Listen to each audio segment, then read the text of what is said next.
அன்பான தோழர்களே, நேத்து இந்த கிங் கொரோனேஷன் பார்த்துட்டு இருந்தேன். பார்த்துட்டு இருக்கும்போது கிங் சும்மா அப்படியே கோல்டன் சேரியட்ல பவனி வந்தார். குதிரைகள் மத்தியில், வீரர்கள் மத்தியில். ரொம்ப அருமையான காட்சி இது. அவர் வந்து பைபிள்ல என்ன சொல்லியிருக்கோ அதே மாதிரி எண்ணெயினால் அபிஷேகம் பண்ணப்பட்டு பைபிள் மேல கையை வச்சு என்னுடைய ஓத்தை எடுத்து பைபிளை முத்தம் கொடுத்தார். ரொம்ப பயங்கரமான கண்கொள்ளாத காட்சியா இருந்துச்சு. ரொம்ப நான் உட்காந்துட்டு இன்னும் இந்த காலத்துல ஆண்டவர் வசனத்தின்படி நடக்கிற நாடு ஆசீர்வதிக்கப்பட்ட நாடு. அது மாத்திரம் இல்ல, அவங்க தாயார் குயின் எலிசபெத் II இந்த ப்ராட்டஸ்டன்ட்டுக்காக நின்னவங்க அவங்க. அதனாலதான் 3 தலைமுறைகளும் பார்த்தாங்க. ஆண்டவர் அவ்வளவா அவர்களை ஆசீர்வதிச்சார். அப்போ அதை பார்த்துட்டு இருக்கும்போது எனக்கு ஒரு தாட் வந்துச்சு மைண்ட்ல.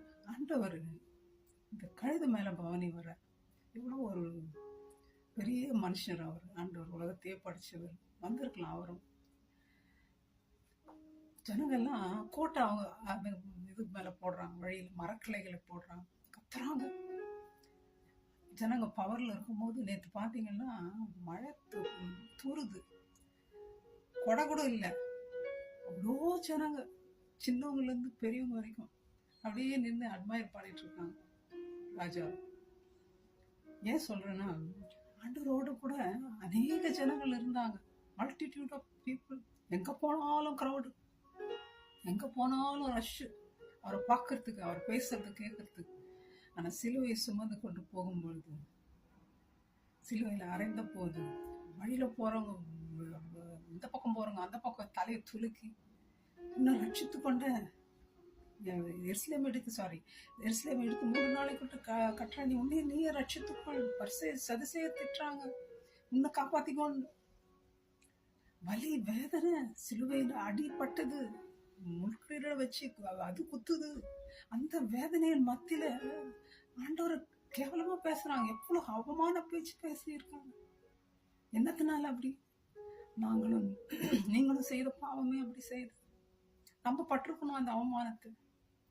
அவர் எப்படி தாங்கி இருப்பார்? இதெல்லாம் நமக்கு ஆகப்பட்டார். ஆகவே திருப்பி திருப்பி பாவத்தை செய்து ஆண்டவரை சிலுவையில் அறைய வேண்டாம். அந்த கள்ளர் கூட ஆண்டவரை திட்டும். வலி ஒரு பக்கம், அவமானம் ஒரு பக்கம். அடையப்பா, என்ன பாடுகள்! யாருங்க இந்த உலகத்தில் நமக்காக விடப்பட்டிருக்காங்க? ஆகவே அவரை நினைப்போம். இனி பாவத்தில் ஈடுபட